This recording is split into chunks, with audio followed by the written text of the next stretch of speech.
I'm really happy to be here. I was asked to put on this workshop, and it's really going to be about helping all of us, adults, educators, students, be aware of the code, and the ethical implications of the code and what we're seeing online on a daily basis, and what we need to exercise going forward.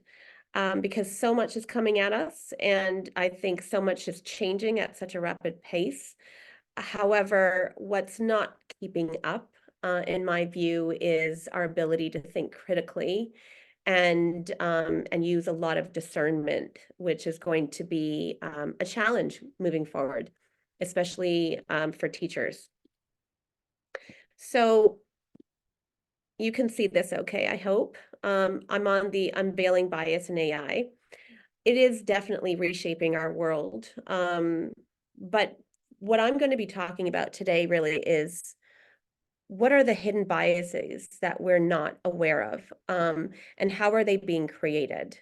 So we're going to be going on a journey throughout this presentation and trying to understand the biases that are actually coded within the AI language models, and how to use discretion and be aware of what is happening, and also what we can do in terms of our practices to negate some of these biases that are actually being perpetuated or generated because of our search habits. So I'm going to be talking a lot about Joy Buolamwini, and she's a computer scientist and poet of code. She is the founder of Algorithmic Justice League, which promotes equitable and accountable technology. She's done a TED featured talk on algorithmic bias with over 1.5 million views.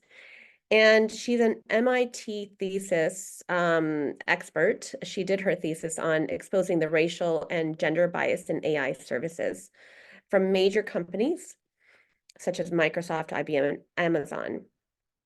I'm going to show you this really quick video that gives a little bit more of an insight into what she discovered. So just one moment.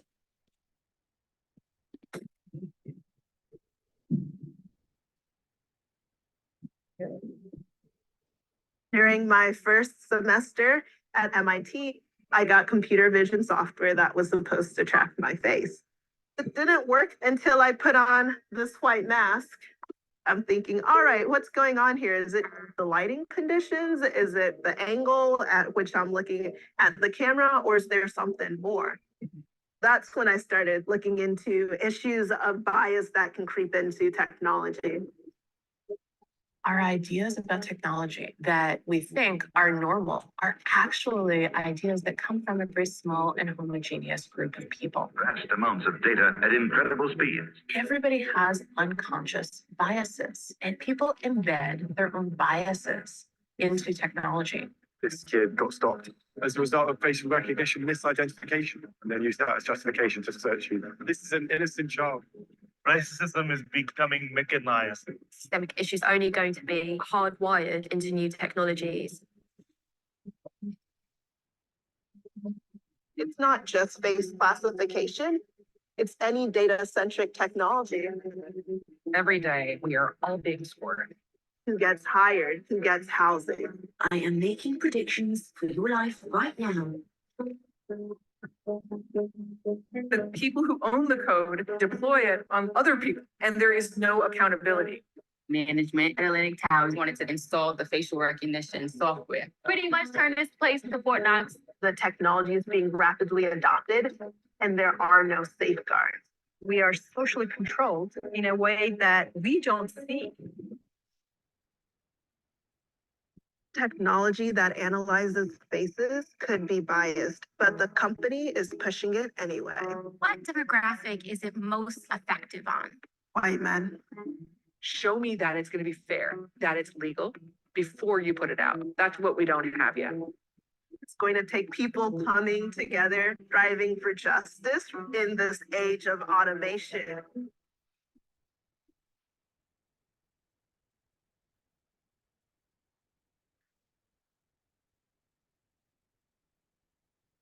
Okay. So in a moment, we're going to be broken up, I believe, probably into 2 breakout rooms, if that's okay, Joe. What I would like for us to do, though, before I give you the directive, is to keep these breakout room norms in mind. And they are, turn on your camera, please. Mute yourself when you're not speaking. Participate in as much as you can into the conversation, give others a chance to speak, and please stay on task and avoid sidebar conversations. So with that in mind, here is the 2 things that I'd like for people to consider. So considering what we've just looked at, discuss what this might look like in the class that you teach, in a child's school journey or day. And if that doesn't apply to you, I need you to take a minute to imagine what images you see every day. And do you notice any patterns of those images? I think what might be interesting for some people to consider is, was any of this new for you? Was this insightful, that quick 2-minute snippet, or was there something in there that was shocking or alarming? And if you can just share some thinking around that. And then we'll come back after about 5 minutes. Joe? 5 minutes, okay, great. If anyone has any issues joining the room, please let me know.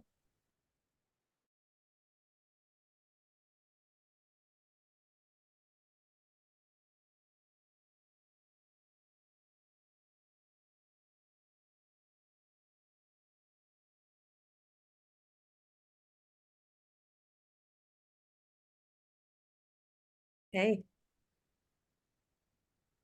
Super. Okay, great to have everybody back. I hope that you had some insights or were able to share some of your thinking. Was any of what you saw new to anybody here? No. Okay. Was any of it a bit concerning? Yes, I see some eyes. All right, we're going to be continuing on because there's a couple other videos that I'd like us to unpack together. This is a video that was inspired by an LIS undergraduate, Library Information and Science, her end of first year project, and it's called Beyond the Hype, and it's understanding bias in AI and its far-reaching consequences, and it's by Anna Howard. I believe this one is a little bit, it's also a 2-minute, so just one moment. Barbie with biased AI image generators. What does a typical prisoner look like? This is why you should avoid mixing Barbie with biased AI image generators. What does a typical prisoner look like? What about a lawyer, a nurse, a drug dealer? What about a fast food worker, a cleaner, a terrorist, or a CEO? These are all images created by an artificial intelligence image generator called Midjourney, which creates unique images based off of simple word prompts. These exaggerated biases that AI systems create are known as representational harms. These are harms which degrade certain social groups by reinforcing the status quo or by amplifying stereotypes. A particularly extreme example was created when BuzzFeed published an article of AI-generated Barbies from different countries around the world. The Barbies from Latin America were all presented as fair-skinned, perpetuating a form of discrimination known as colorism, where lighter skin tones are favored over darker ones. The Barbie from Germany was dressed in clothes reminiscent of an SS Nazi uniform, and the Barbie from South Sudan was depicted holding a rifle by her side. We need to be educated and intentional about how we use AI image generators. As computer scientist and digital activist Joy Balamwini puts it, whether AI will help us reach our aspirations or reinforce unjust inequalities is ultimately up to us. What are some examples of representational harms you've come across recently? All right. So I'm going to... This is why you should avoid mixing Barbie with biased AI image generators.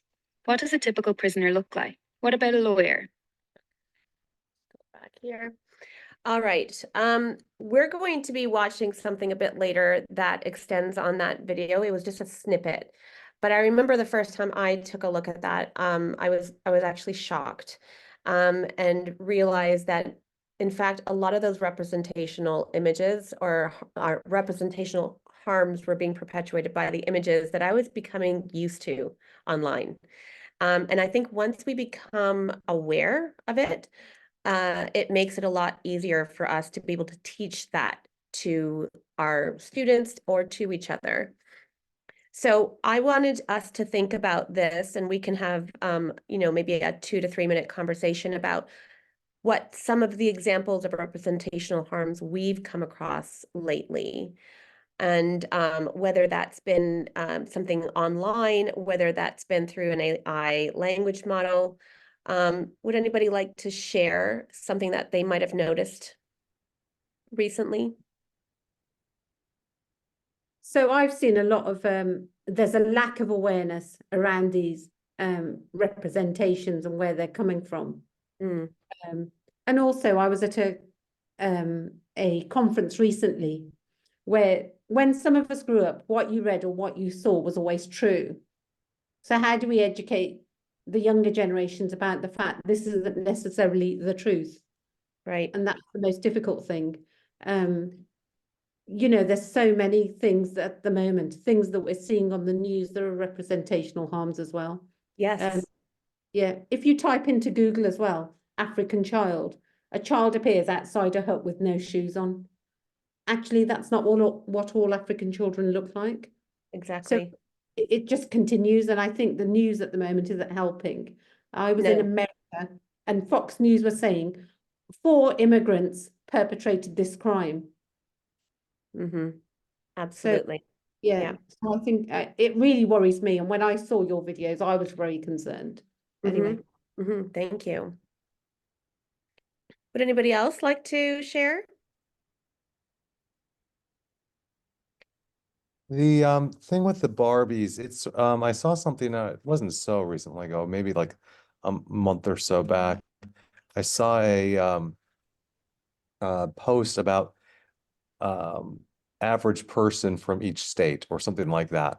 And it was sort of like started with jokes about like, well, what is it like a person like from Florida look like? What does a person from Minnesota look like? And so on. And they were based off of cliches and all of that. But, and some of these I would, like they had like a lizard sort of looking person from Florida, which as someone who grew up in Florida, I can kind of laugh at it a little bit. But, other things, a little bit less so, that people might not find as well humored. Right. It kind of reminds me, what you just said reminds me a little bit of the way that I think people in my generation used to joke, and think that it was funny to kind of joke in that way. Now it's almost like those jokes that were kind of said, in secret and hushed are now exposed online.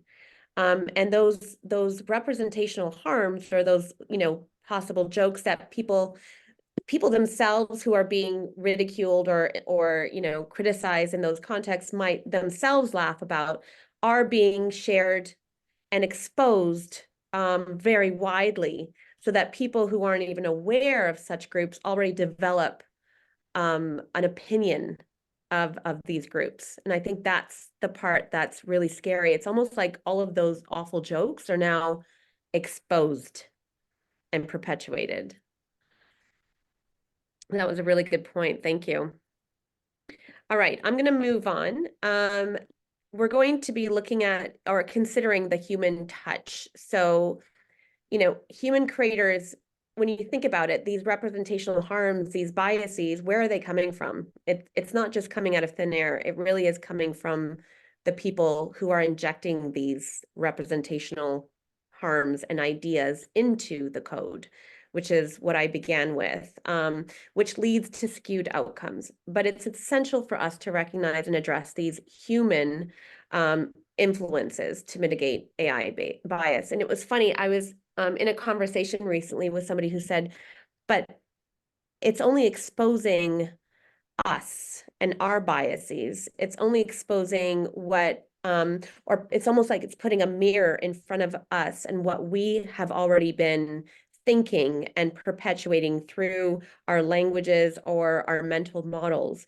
But it really is exposing us. And I think that is the piece that we all need to be very critically aware of. And that what's also important is to think about those patterns. That AI bias often manifests in discriminatory patterns, which then perpetuates those inequalities, right?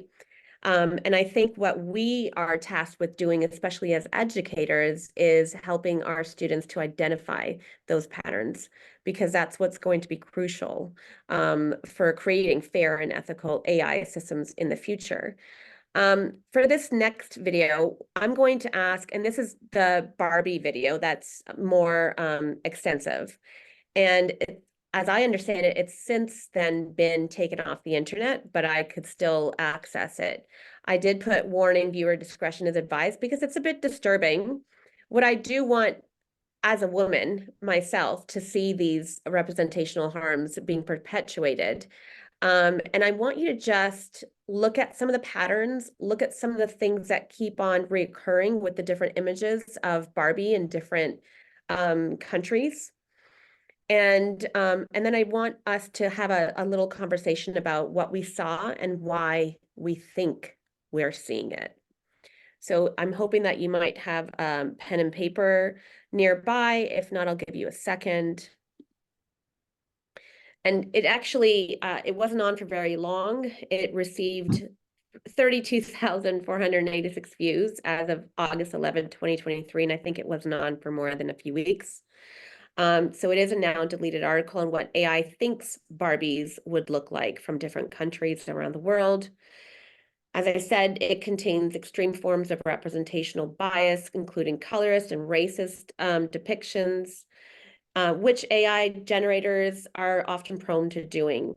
I'm not sure if you're familiar, but Midjourney, Stable Diffusion, DALL-E gaining huge popularity. It's important that we help our students to identify these different forms of bias that are reaching technologies and that our technology simply fuels. So without further ado,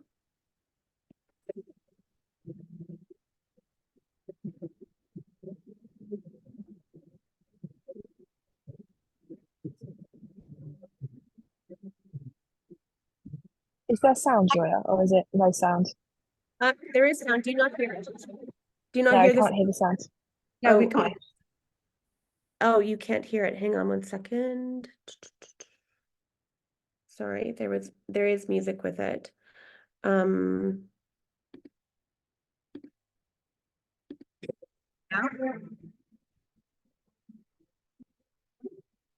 you not hear that music? No. Hmm. If it's just music, don't worry. Oh, that's too bad because it's pretty powerful. Let's see. Maybe if I were to refresh it. No, still not. No, still no sound. Oh, that's weird. It was fine before, right? With the other ones, you heard the sound? Yeah, we heard it for the other one. And this one not. Still no music? No, no music. Let's see. Hang on. I wonder if, just give me one second. I'm really sorry. Don't worry, we can always send people the link of the video afterwards. But Yeah. let's try. All right. You can see it, yeah? We Yeah, can we see can it. see it. Sounds like it. Sounds not right.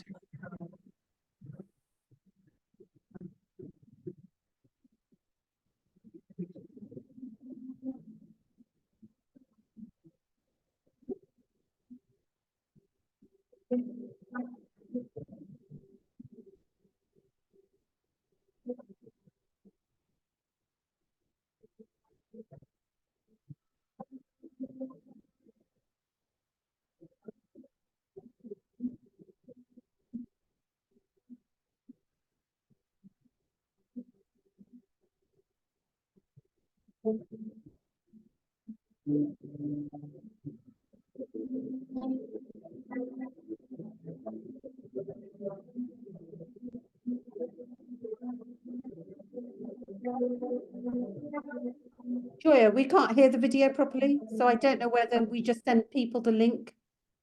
Perhaps we send people afterwards to watch it and we continue, or do we need this? Sure. I wanted people to take a look at the patterns that they might see in some of these. Alright. Yeah, I'm just going to play for another couple of minutes if that's okay. Yeah. That's absolutely fine.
So I'm going to stop it there. So I'm sorry, I apologize that you couldn't hear the music with it, but I'm wondering if there's something that you noticed.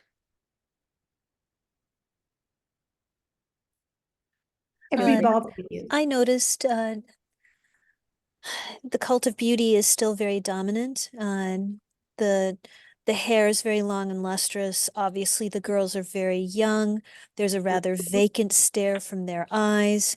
It's almost like these are the new images of the Barbie dolls that I played with as a very young child in the 70s, not realizing how many stereotypes could be perpetuated. And not one of those girls is in any kind of professional setting where you might have a particular skill or talent or artistry or something about them that completes them as a potential representation. And you know, I was very sad to see there were absolutely no dark-skinned people. And I personally know several absolutely lovely students here at my school, both male and female, beautiful people in soul and appearance. They have skin that is much, much darker than any of those representations, and they would take offense, and so have I. Yeah.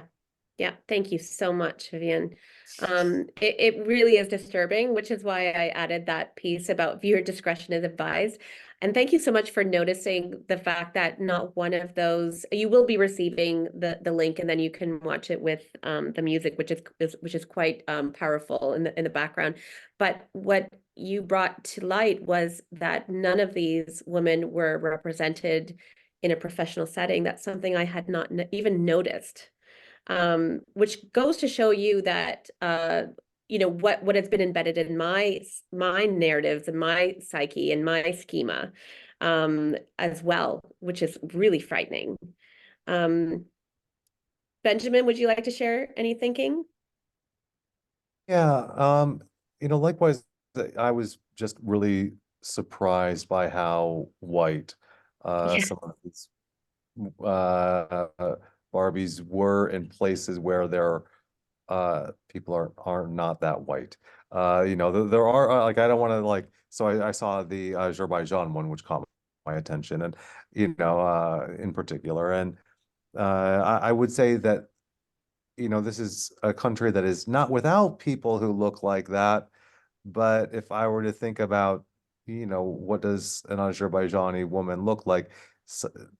Typically darker than what was shown there. And, you know, beyond like, so why do I think the reasons are for what I notice? And I would say if you are doing a search for Barbie, you're going to think of the the original Mattel template, which has a blonde character with, light skin and those sorts of features. And it's going to, impose that on every culture and every, set of people around the world. Something else that I had noticed was even like the wardrobe was not really like, it was quite often irrelevant. It was just like, this is stylish clothes. And, it didn't seem particularly suited for the climate. It did not seem particularly suited for the national traditions. It was just something that looked stylish and made very little sense beyond just the really like overt stereotypes of like a kimono or something Yeah. like that. So And the like fact that there is a rifle next to the Senegalese Barbie depiction, I mean, what message is that trying to deliver? One thing I noticed too, and I don't know if people caught this, but they all have tiny noses and very wide eyes. Many tended to have very light, not just light skin, but light colored hair. But yeah, the very rounded eyes for all of them was a bit shocking. And then we think about, how might this happen? And I think it's because, as Vivian had brought to light, this is perpetuating this myth of of this idea of beauty, right? Which is frightening. So, please. On the subject of the eyes, I used to have a professor who like he wrote a blog post and he would take on Pixar movies, and he had noticed that when it came to women and female characters, quite often their eyeballs were bigger, like much larger than their wrists. Wow. And they would have very, very tiny wrists and very, very, very tiny hands, especially compared to men. And their eyes, though, Big eyes. much larger, much, much larger than their wrists. And And we it have makes you very wonder good why, measurements of those things. right? It makes you wonder why, right? I think it's to indicate a sense of childlike vulnerability, which is unfortunately perhaps how some men might possibly view anybody who's not like them, whether they be female or of another race or of another ethnic background or of another nationality. When you make somebody more of a child in a representation, it makes them seem younger and more easily to be manipulated and more vulnerable. That is frightening. I think too that there's lots of studies in psychology that look at what attraction is in the different cultures, and generally a few of the things that come up for women apparently is evolutionary links to fertility. So the younger you look, the healthier you look. Genetically, it makes sense to be picked because the chances of your genes being perpetuated, of course, I mean, those are all theories, but essentially higher cheekbones, larger lips, almond-shaped eyes, more symmetrical features. Those are all apparently across cultures traditionally picked out as being attractive when it comes to women. And for men, apparently it's deeper voices and stuff like that, which isn't quite so obviously on the outside.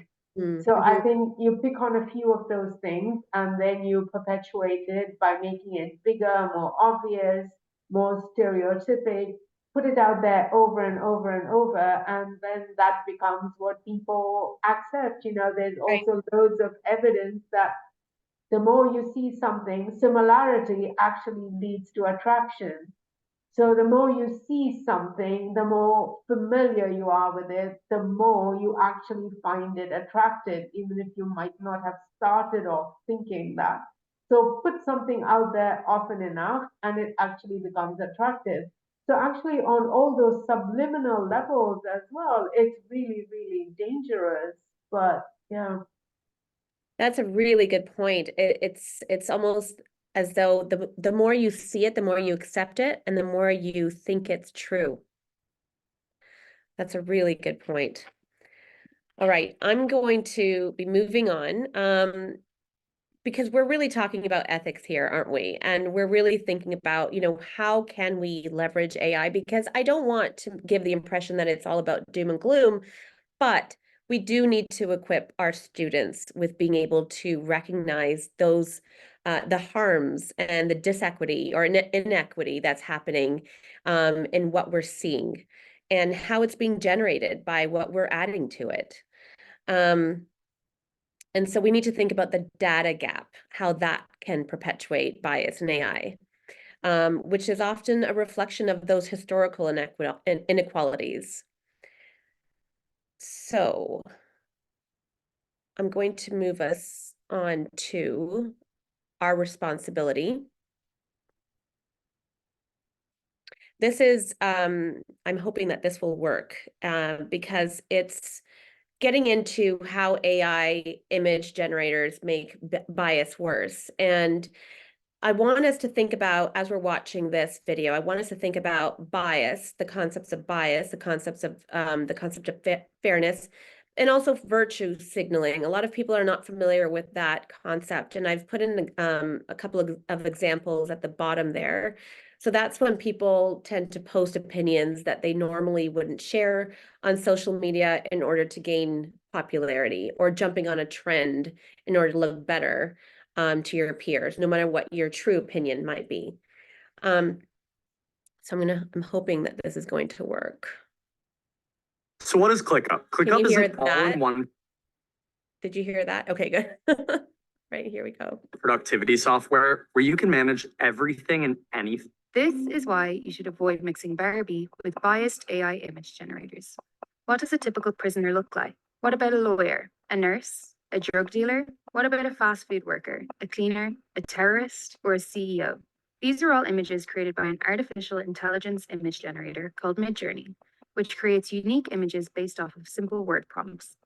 These AI image generators have exploded in popularity thanks to their impressive results and ease of use. In a few years, as much as 90% of the images on the internet could be artificially generated. Given that generative AI will have a huge impact in shaping our visual landscape, it's important to understand that the reality it presents can often be distorted, where harmful biases relating to gender, race, age, and skin color can be more exaggerated and more extreme than in the real world.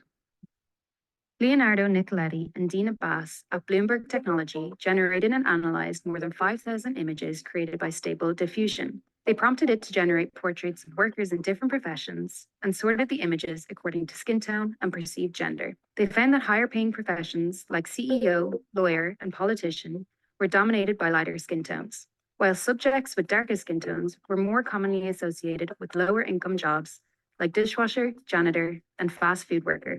A similar story emerged when categorizing by gender, with higher income jobs such as doctors, CEOs, and engineers being predominantly represented by men, whilst professions like cashier, social worker, and housekeeper were mostly represented by women. These racial and gender biases were found to be stronger than the reality of what was reported in the US Bureau of Labor Statistics. For instance, women make up 39% of doctors in the US, but only appeared in 7% of the images.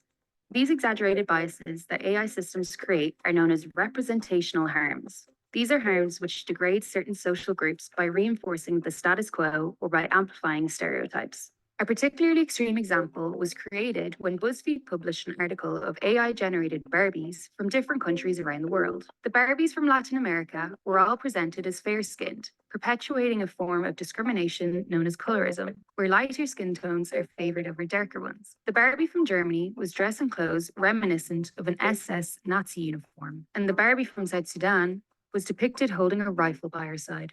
How are these biases created? First, we need to understand how AI image generators work. One of the most popular and powerful models are called generative adversarial networks, or GAN for short.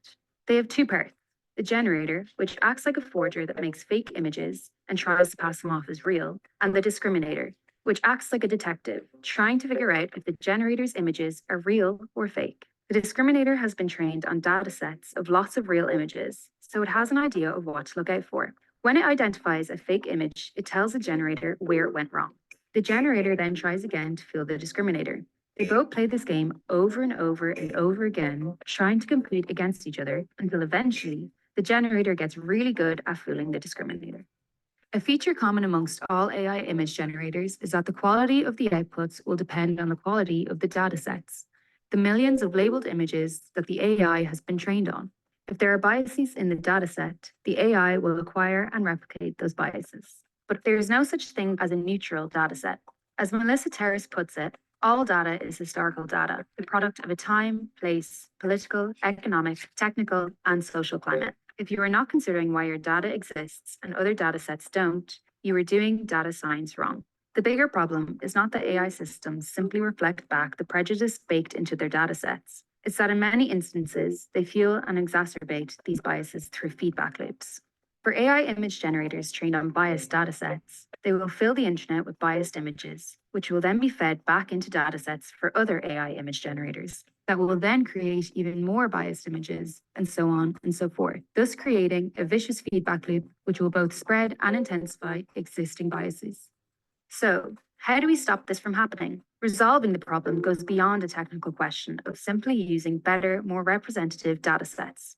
To reduce bias, one has to tackle deeper philosophical questions, which look at how you define bias and fairness in the first place. Take the example of gender disparity when it comes to generating an image of a Fortune 500 CEO. What should a fair gender split look like? Should it accurately reflect the current statistics, which are roughly 9-1? In one sense, this can be seen as a fair representation of reality, but others might see this as unfair for perpetuating unequal and unjust power structures and for discouraging women from applying for C-suite roles. Perhaps the distribution should be a 50-50 split. This would achieve demographic parity as it matches the gender split of the population. We could consider applying this across all jobs and roles, but this assumes that there are no intrinsic differences between genders. Would it be fair to depict prisoners at a 50-50 split, for example, when men currently make up 93% of the global prison population? Perhaps the only fair distribution is to make the output completely random. But even then, defining the gender category with a binary value has already introduced bias into the system. Clearly, there are no easy answers. The difficulty in defining what a fair process or outcome actually is led to many AI ethics initiatives being guided by high-minded, but ultimately vacuous principles like do the right thing. These sorts of principles have been criticized as virtue signaling, which haven't led to much in the way of tangible action-guiding recommendations.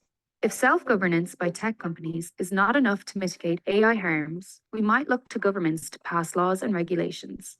Ultimately, they are the only institutions that can hold companies to account for their harms on society and force them to act.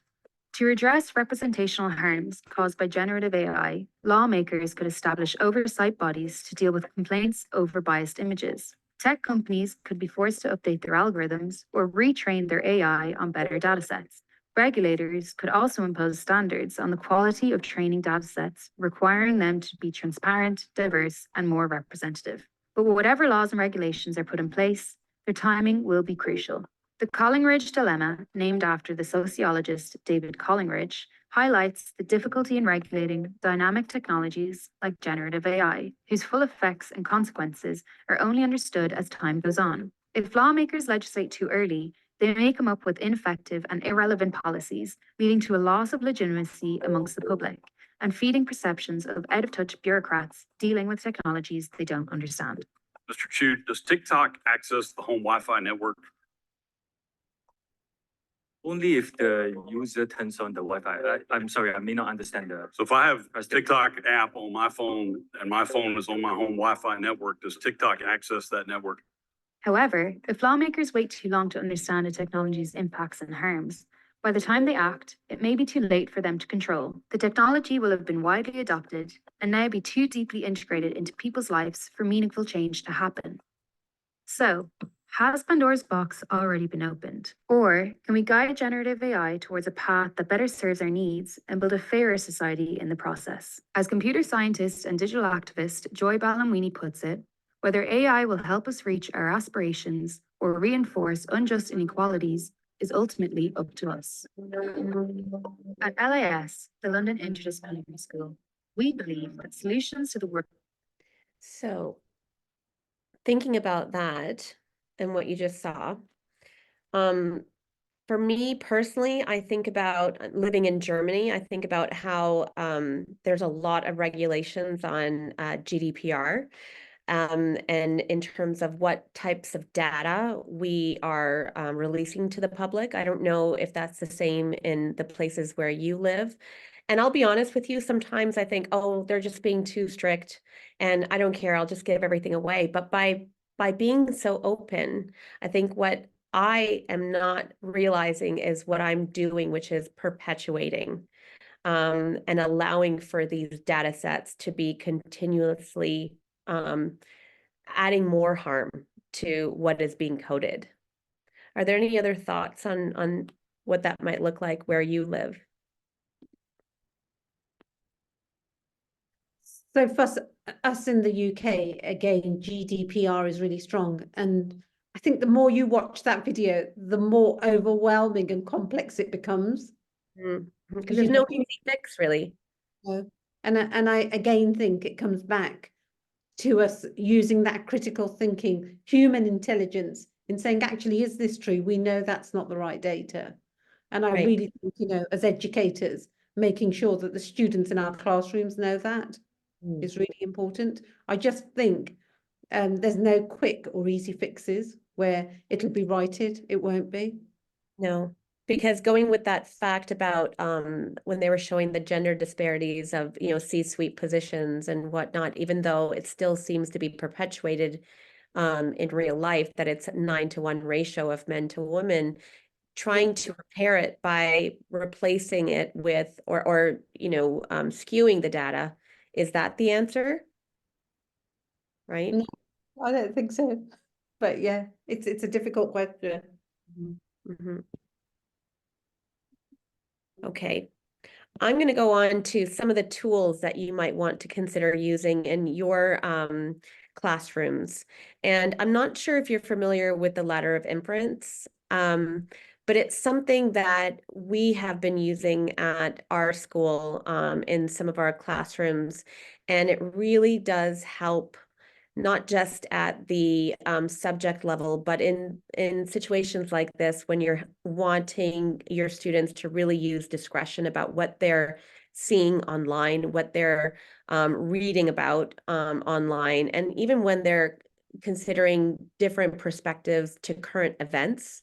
And so you start from the bottom and you move your way up and you think about, you know, are these things actually true? You think about the certain facts that that are based on what you already know and believe, and then you try to figure out what those facts mean. And then you think about the assumptions that are being made. This is really done well in partnerships. I would definitely encourage that to be done in partnership engagements, or at least or in groups if you can.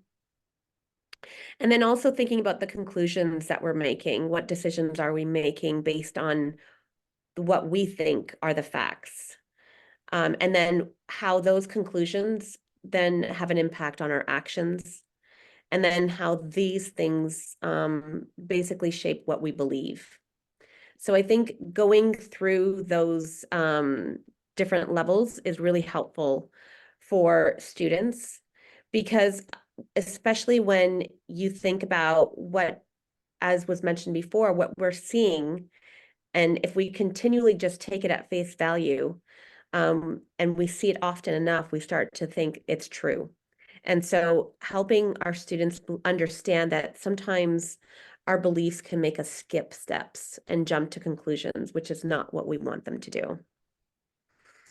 And it's kind of like having a map to follow our thinking pathway. And I would encourage using the ladder of inference in many of our classrooms. Another idea is, this is something that I found recently online, and it's a guide to thinking or ethical thinking when exploring AI tools. And it's about helping our students to be aware and to really be switched on, and then to start experimenting and testing some of those theories. So when you're looking at the ladder of inference and thinking about those conclusions, experimenting with and testing some of those theories would translate into having a conversation with someone else who may not see what you're seeing. And then that would lead to the perspective piece and checking on your bias, and then also reflecting on and projecting the future based on what you've learned through those critical thinking engagements. I'm not sure if anybody here has been able to tap into Teachable Machine, but it's a web-based tool that actually helps students to tinker around with developing a language model. And it's fast and accessible to everybody. It's free. So I'm pretty sure, Joe, will this slide deck be shared with people, because all the links to everything that I'm talking about is attached here, or hyperlinked. Yeah, we will send the presentation out to everyone with the recorded video. Fabulous. Another thing that I think is important for especially our middle schoolers, but unfortunately even younger now, students to be aware of, is the chatbot response continuum. And I'm not sure if any of you are parents, but I've walked into my children's rooms and seen them on different chats, and they're talking about it being an AI language model, and it's all about physics, and it's all about space and astronomy, but they're chatting with people. And what's really important is to get them thinking about how sometimes, even though it seems on the surface as though it's educational, some of those thinking or those comments begin in a polite tone, but can eventually lead to becoming shockingly offensive, especially when there are disagreement in opinions. And so being aware of the chatbot response continuum, which is that once it may start off polite and kind, but then once certain things that are not so polite and kind are being mentioned and said, it almost becomes adaptable or adapted, and it continually then ends up generating to finally being very offensive. And there are no parameters or mechanisms. Something that was mentioned earlier was, what are tech companies doing to keep some of these platforms accountable? And that's a big question. What are the regulations on some of these, chatbot platforms? And so it's something definitely to think about and help our students to become aware of. Another thing that I've come across is Latimer.ai. I'm not sure if you're familiar with this, but it's a large language model that's trained with diverse histories and inclusive voices. And it's really great. And it represents a lot of, I'll show you right here, hold on. It was interesting because I had asked it, does Latimer.ai represent all ethnicities? And it was very honest and said, as an AI, I focus on representing and educating users about Black culture and history. While I strive to provide accurate and insightful content specific to Black heritage, I do not represent all ethnicities. My role is to share knowledge and promote understanding of Black history and culture. And I'm wondering what some groups out there would think about a language model like this. What is some of your thinking?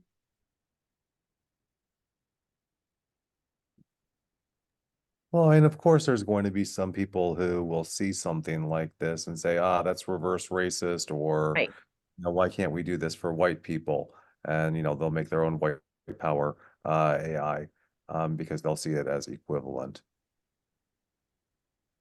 Which is scary, isn't it? Yeah. So this is according to a Forbes magazine based on the Latimer.ai platform. It had said AI has the potential to significantly impact the next generation of workers in both a positive and negative way as it becomes more progressive. The interesting thing is that according to the World Economic Forum's The Future of Jobs report, AI will replace 85 million jobs globally by 2025. And that's just around the corner. The same report also indicates that AI can potentially generate 97 million new roles. What's interesting is that according to the Pew Research Center, over 60% of Americans are concerned about AI bias and potential discrimination during the hiring process. And I know that many companies are now requesting that there is no indication of ethnicities of potential applicants, that pictures are no longer being well received on CVs. What's interesting about the AI model is one thing that these are the 5 ways that it's working to impact the workforce. And so it's one, improved communication. It's trying to mitigate the bias that we're continually being bombarded with, customizing learning, allowing for diverse representation, and working on societal problem solving. So like you said, Benjamin, there will be people who will view it as, the opposite of what we really need. And then I think what's important is that we're looking at what it's actually trying to accomplish. So I'm not sure if you're familiar with Stephen Taylor. He's a lovely gentleman who works in, I believe it's WAB. Am I saying that right? Yeah. In Asia, and he visited recently, and one of the most humble, super knowledgeable people I know. And he made this comment recently online.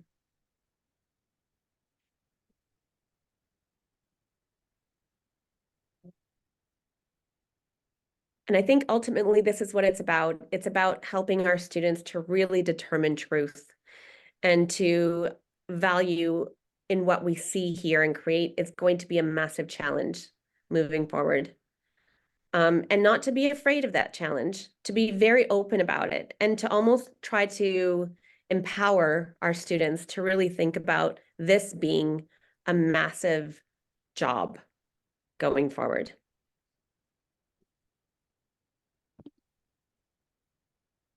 So if we were in person, this is something that I would love to give everybody. And it's an action ticket. And it's really about, what has challenged your thinking today, but also what are you now going to choose to take away and do? And it might be something that is going to impact your thinking and your behavior. And then who will you collaborate with? And what will you need? So I'm going to leave you with this phrase, which has appeared a few times throughout this presentation by Joy Below-Amwini. It really is up to us. And this is a little bit about me, and I'd love to stay in connection with you, so please feel free to reach out. Thank you so much. I hope you enjoyed and learned and felt challenged by this.